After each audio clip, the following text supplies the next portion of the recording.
จุดนี้เป็นจุดหนึ่งของเอเลนมาร์กของเมืองสมุยทุกคนนะธรรมศาสตร์งามหลายตอนนี้เฮามาฮอดแล้วบ้านปันไตเซ่บ้านเมตูตาบอดที่เฮามาถ่ายวิดีโอในมือก่อนๆอันนี้คือเฮิร์นเพิ่นเด้ออันนี้นี่ช่วงนี้มีเมตูเพิ่นนี้มีข้าวกินแต่ละมื้อละได้ต้มโกยนี่กินต่างเข้าเลย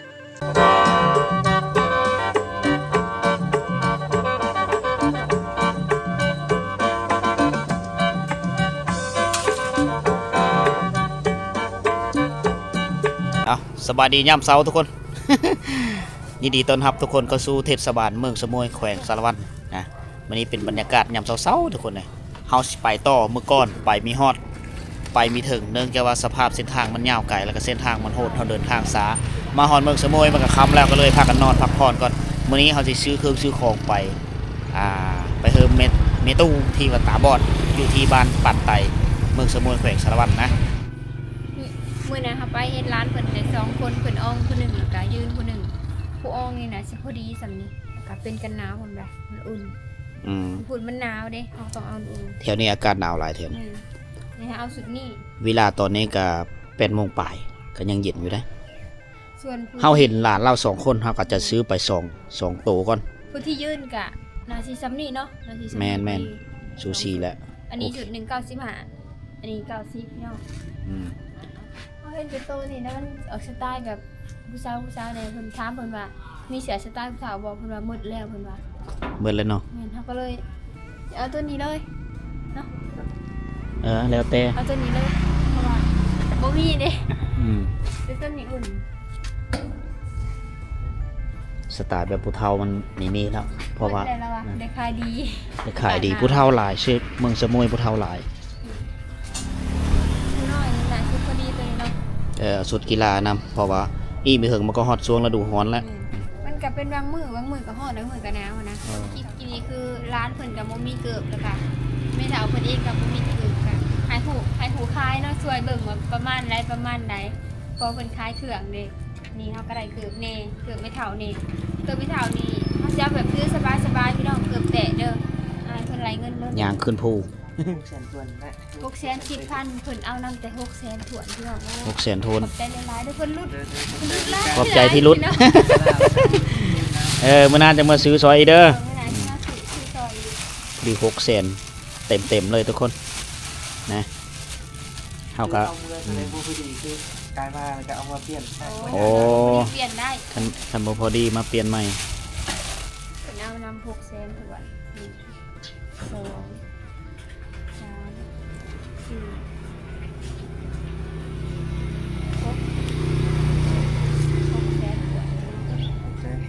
ขอบใจคุณกันมื้อหน้ามาอุดนู้นช่วยกันเอาไปเลยตื้มมีพิโก้เนาะพิโก้เป็นของหวานนิดหน่อยอยู่แล้วพิโก้แล้วก็มีขนมมีนมแน่มีนมแน่คือได้น้อยมีนมแล้วก็เป็นนวดทงใหญ่เกลือปลากระป๋องก็จักเดี๋ยวให้ถือไปลายถือได้ลายบ่ได้ไม่เท่าเพิ่นหลายเงินก่อนเอาไปลายเพิ่นลดเฮาเป็นรถจักรโอเคทุกคนตอนนี้เฮาซื้อเครื่องครบมานะมีไว้แดงแล้วก็มีปลากระป๋องมีขนมมีนมนะเป็งโนเกือกับเป็งโนไอ้ล่ะนะรวมมูลค่าอยู่กับซื้อชุดที่2นี่ก็440,000แล้วก็ซื้อเครื่องกับ600,000เต็มก็ล้านปลายทุกคนนะผู้และบาทนี้เฮาสิมุ่งหน้าไปพุ่นและตามเส้นทางนี่ก็ห้ามโคเซโปนไปกายวัดผู้ไปหน่อยนึงแล้วก็เลี้ยวซ้ายมุ่งหน้าเข้าสู่พุ่นและเส้นทางเดียวกันกับไปบ้านตังกวนทุกคนเลยแต่เฮาชีไปฮอดแต่บ้านปั่นไตหรือบ้านพินเซนะไปเฮิรนไปเจอกันอยู่ที่เฮิรนเมตูมีหัวเพิ่นสิอยู่เฮิรนหรือบ่เส้นทางการเดินทางทุกคน มีธรรมดาเพื่อสิเดินทางมาฮอดเมืองสมุยได้ใช้เวลาจนได้นอนคืนนึงนะเอาสิมุ่งหน้าพุ่นแหละบัดนี้สายลมเย็นจ้อยแหละเมืองสมุยเป็นเมืองนึงที่น้อยๆไงเป็นเมืองผู้ดอยเป็นเมืองของชนเผ่าชนเผ่าปะโกะทุกคนพอปะโกะกับเผ่ากระโดมี2ชนเผ่าเท่านั้นนะที่ว่าอยู่ในเมืองนี่เผ่าลาวนี่ก็นี่บางเล็กน้อยที่เขาเจ้ายกย้ายมาผู้บางคนก็มาแต่งงานอยู่พี่นะย้ายมาอยู่นำครอบครัวประมาณนั้นเหลืออะไรแม่นเป็นเมืองของชนเผ่า ประมาณเดือน3เดือน4เขาเจ้าจะจัดบุญประเภทนี้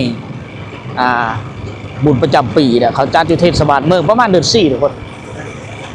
มีห้างขายเครื่องขายของกินร้านอาหารเลาะตามสายทางนั่นแหละตลาดขายของกินนี่ก็มีค่อยมีนี่คือยูเซโปนกับเมืองพีนนะเลี้ยวซ้ายบาทเส้นทางตัวนี้นี่ส่วนหลายก็มีแต่รถบรรทุกเสริมยงอ้อเวียดนามได้นี่โอ้วัดที่จะเคยนอนตั้งเถินเลยอยู่จะจอมภูมิ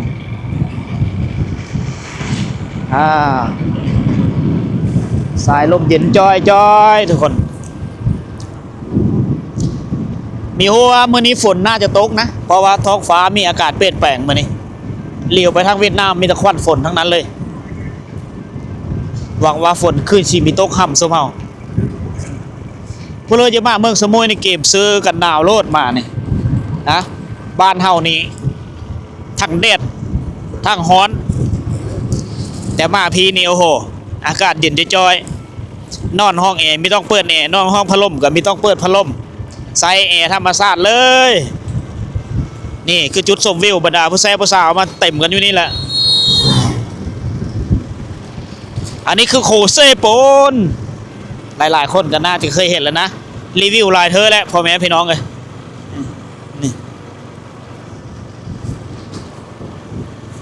นี่อ่องกับผ้าอ่องกับจ้อยไปเลยได้นี่จ้อยแต้แหละเกี่ยมมุงนาก็สู้ศูนย์มันต้นค่อยมักในวิวธรรมชาติวิวสองข้างทางนี่สุดยอดแบบเดียวเขาขี่เครื่องบิน เส้นทางไปนี่แต่เมืองนี่สะดวกสบายนะเป็นเส้นทางที่ลาดยางพวกแหละเคยจะฮอดกายบ้านพินเซ่ไปเส้นทางมันจะยุ่งยากมันจะมีขี้ตมร้ายเพราะว่าทางเปเพเขตนั้นเป็นเขตที่ฝนตกตลอดเขตเดินทางนี่มีขี้ตมทางเปซุมตลอดมันก็เลยผุพังไปตามสภาพดินฟ้าอากาศทุกคนโอ้โหงามเลยงามลายเห็นบอทางเข้าไปนี่คืมฝนได้เมื่อนี้นี่1,000%ฝนน่าจะตกนะตอนแรงๆอากาศหนาวแหละฉะนั้นก็มีเห็ดแสงแดดแล้วเนี่ยตอนนี้ฮะยังอยู่เขตบ้านพินอานะวิทย์พินอาก็จะฮอดพินเบแล้วก็จะฮอดพินเซเป็นซื้อบ้านนี่ก็น่าจะเขาตั้งอยู่ในสมัยสงครามฝรั่ง RBCD ประมาณนี้ นี่อันนี้บ้านละว่าเหนือนี่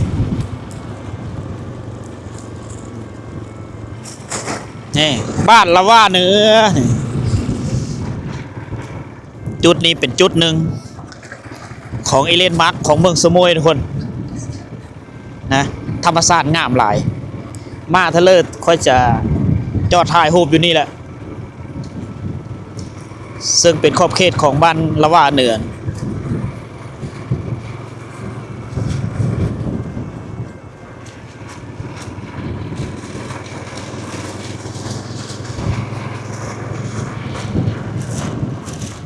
เรียบร้อยพี่น้องเอ้ยฝนตกแล้ว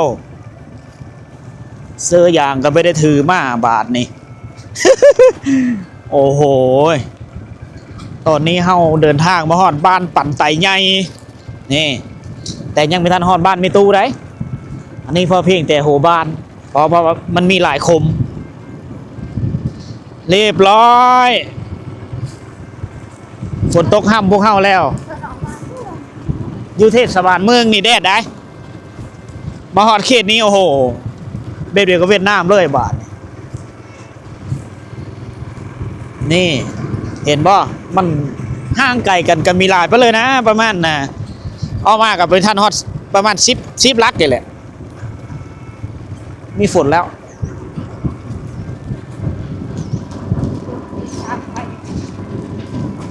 เส้นทางนี่คักได้วิวงามบ้านปั่นไตใหญ่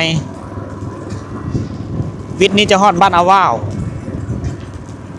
วิทย์อาว่าก็จะฮอดบ้านพินเซ่แล้วก็จะฮอดอันบ้านเมตูเพิ่น เสพนค่อยบ่ห่างเจ้าไปยุ่งยากเพียงใดจะอยู่คู่ใจมาให้มันจะสุขหรือทุกข์จะขออยู่น้ำเจ้าทุกวันข้านี้บ่เปลี่ยนแปรพันเหมือนคนลาแล้วเสพเสพแต่ก่อนเป็นเสลำลึกตอนปางมีศึกภาษาสุธีซอกซ้ำทุกคนต้องจากพัดพากจากกินเสพข้านี้ขออยู่ดนจนกว่าฟ้าดินสลายเสพวันนี้จะต้องเฮืองฮอดแล้วบ้านพินเซ่พี่น้องเอ้ยนี่เฮือนเมตูกับห้างไก่ก็นี่ก็มีหลายไปเลยพอเพลงจะ3-4หลังคาเฮือนนะอยู่แถวนี้นะบ่แม่นดอก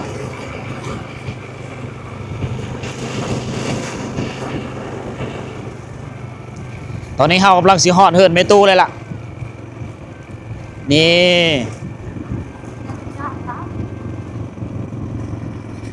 พุ่น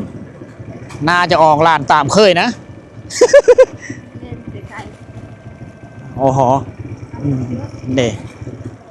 อยู่นี่แหละเฮาข้างซ้ายนะเฮาต่ำเข้าเราต่ำเข้าเมื่อก่อนโอ้แม่นอลีได้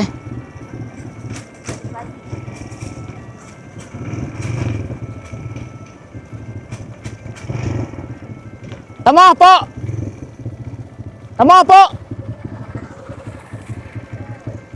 มาพี่ก่อนมาพี่ก่อนมาพี่ อ่ะ เอาเครื่องมาให้เจ้า โจไปไหนไว้โจไว้ตะมออามอนมานะพุ่นเนาะอะไรจอม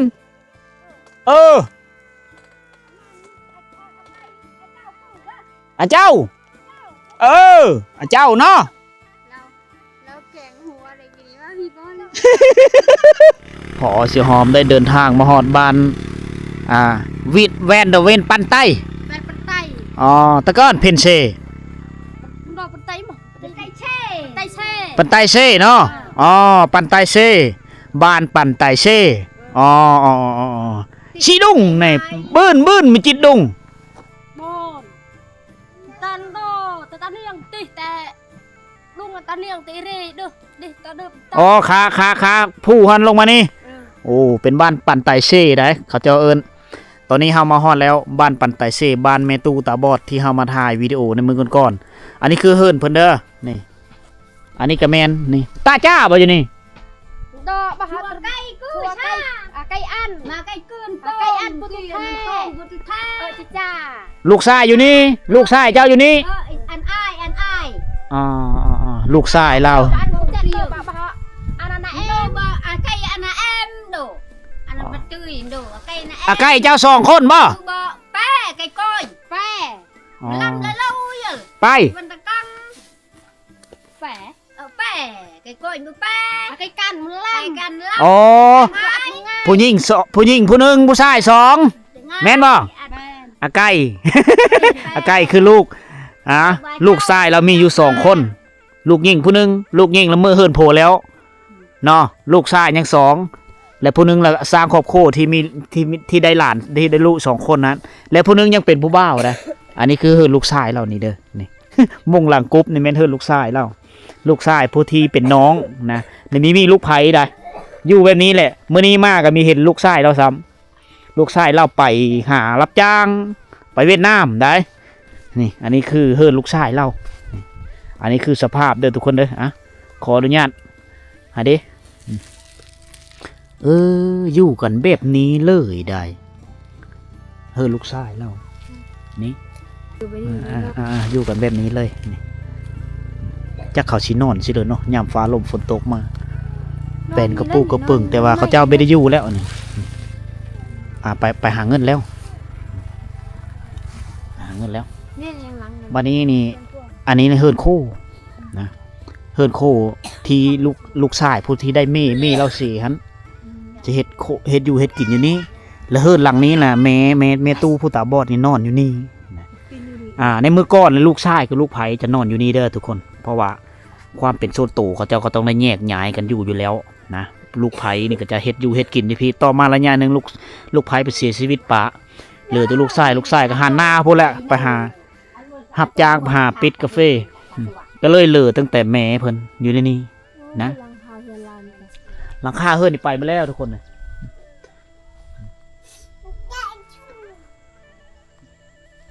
อาไก่โปะหน้าตาจ่า ลืมอันตะจ่า อ๋อบื้นตะเก่าเบิ้นตะชะ แม่จ่าแม่ป้าเป๊ะเก่งแม่เป๊ะ มึงเด้อ เบาเป๊ะกินไม่เละเบาเป๊ะกินนางไอ้แม่บ่อีนะ จ่าเป๊ะ เป๊ะ นี่คืออันกิน ม จ่านี่ จ่าโดอับกูจ่า ต้มแล้วกินโอ้ตะหม้อไก่มือมานำเนี่ยอาเจ้าไหม เจ้าก็จุตาให้เด้อโปะลุงมืออ้ายน่ะไก่กระตราดให้เด้ออัดจุตาอุตนิกเจ้า ตอนนี้เราได้เดินทางมาฮอดแล้วเฮิร์นเมตูสภาพเฮิร์นก็คือทุกคนได้เห็นเด้อเป็นครอบครัวที่ทุกข์ยากถือว่าสุดเลยของขอบเขตบ้านปันไตเซ่ขึ้นกับเมืองสมวยแขวงสารวันทุกคนสภาพเฮิร์นหลังคาปืดมาแล้วใช้ชีวิตอยู่ผู้เดียวตอนนี้อยู่กับหลาน2 คนหลานผู้ที่ย้างได้นะผู้ที่ไปกอดขาเรามือต่ำเข้านั่นน่ะไปหากินน้ำมูกได้ไปหาเสื้อกระลับหนูไปแล้วเล่นในการป้าเว้านี่ก็เขาเจ้าไซภาษากระโดเด้อปะโกะละกระโดปะโกะบอก ก็โดอะ กระโดส่วนเผากระโดบอกเนี่ยบรูกระโด ปะโกะเป็นชนเผ่าปะโกะชนเผ่าปะโกะเป็นชนเผ่าหนึ่งที่ใหญ่อยู่ในขงเขตแขวงสารวันโดยเฉพาะคืออยู่เมืองสมุยทุกคนภาษาป้าเว้าจะแตกต่างกับภาษาถุยภาษาบรูภาษากระต่างนี่คือภาษาโอ้ยเขาเจ้าจะแตกต่างยกตัวอย่างคือพ่อเนี่ยจะเป็นอาอ้ำแม่เนี่ยจะเป็นอาอีคันว่าหลานลูกของลูกชายนี่เขาเอิ้นว่าอาเจ้าคันว่าหลานลูกของน้องนี่หลานน้องนี่ก็เขาเอิ้นว่าอามอนอันนี้จะเป็นภาษาป้าเว้าเด็กอันนี้จะแม่นอันนี้นี่ช่วงนี้มีแม่ตู้เพิ่นนี้มีข้าวกินแต่ละมื้อละได้ต้มโกยนี่กินต่างเข้าเลยอาเจ้าเมื่อไรจ้านี่กินนี่ได้อันนี้ก็น่ามาเห็นแล้วก็น่าหดหูไอ้ตนสงสารทุกคน เรียนโตอับฝลึงหน้าโดกินหนักปะจ้าตับเก ตะบื้นรถตะบื้นแช่เนาะรถล่างยานพาหนะมีพี่เลยจักยาง ทำแหละโกคือดิแหละโกเลยโกลือบ้านโดมาตจ้าไอ้เต้คือชัดนะเต้เนาะชัดมันขึ้นได้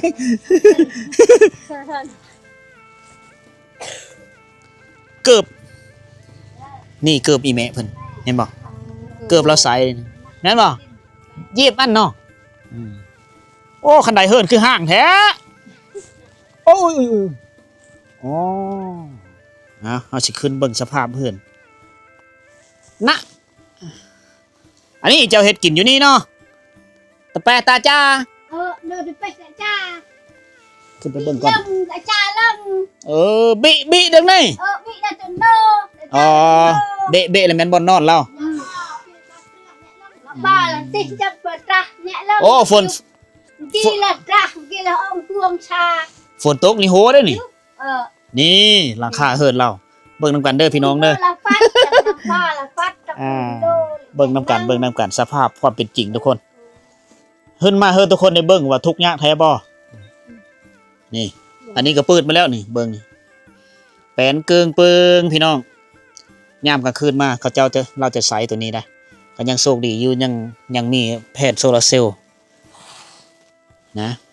เครื่องวัตถุอุปกรณ์โคเฮิร์นเรากับ มีโคกหน่วยหนึ่งนี่อันนี้จะเป็นโคกไหมนี่อันนี้จะเป็นน้ำไม้แห้งเอาบังโคบังโค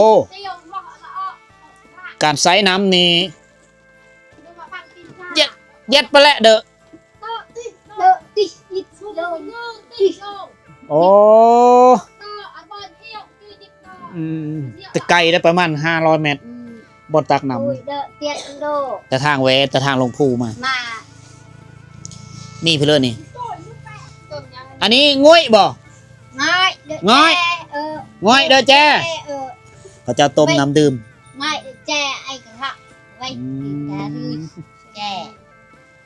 โอ้อะมาเห็นมื้อนี้เข้าเรานี่น่าจะย่างอยู่กับมีหลายเด้อทุกคนเด้ออันนี้อาชะบ่อาชะ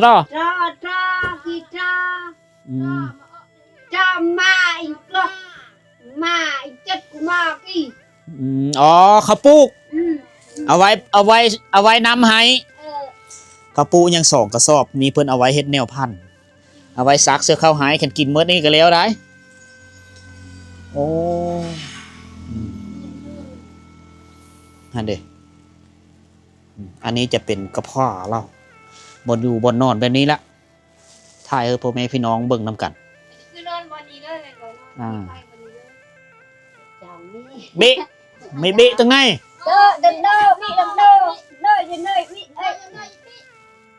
เรานอนอยู่นี่เลยแต่ว่าอายาผ้าห่มกระนวมอันนี้บ่ผ้าห่มน่ะ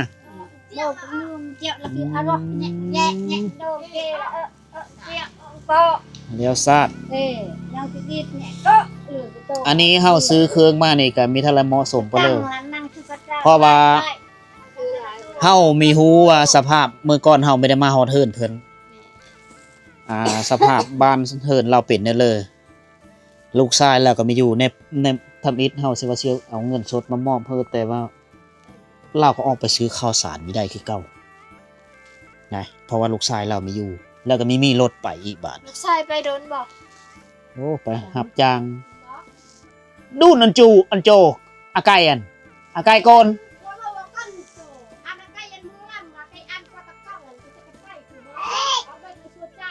ไปช่วยจ้าไปหากินโอ้